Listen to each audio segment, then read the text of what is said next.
The government is preparing to raise the English language requirement for many people who want to live and work in the UK.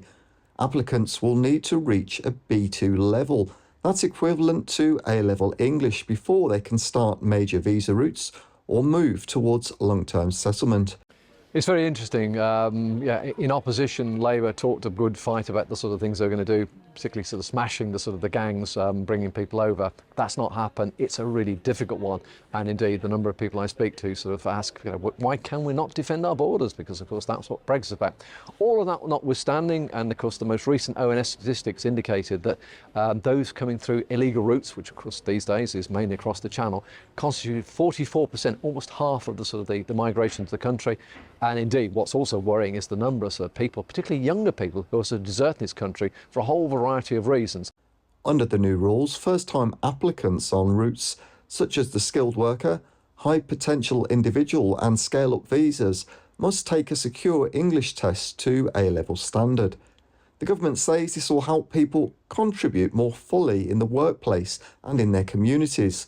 But others warn it may lengthen the journey to permanent status for those who need time or support to reach that higher level. So why are sort of Labour doing this? Well, it's in many ways, of course, they fear the reform, and indeed all the opinion polls suggest that reform will sort of win big at the next election. They're trying to reform, as it were, and of course the rhetoric has moved accordingly. The whole aspect of immigration has become a complete and utter mess.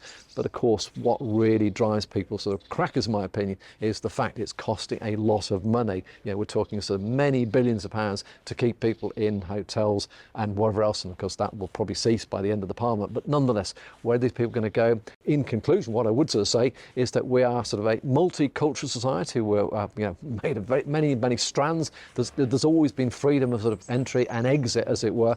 So the arguments, of course, of purism and nationalism, it takes us down a sort of dangerous route. But hey, that's the sort of the argument and the narrative that we're in, and the government need to sort of be really clear about what it is they're going to achieve and then stick to it. But it's going to dominate the sort of the politics up to the next election and probably beyond.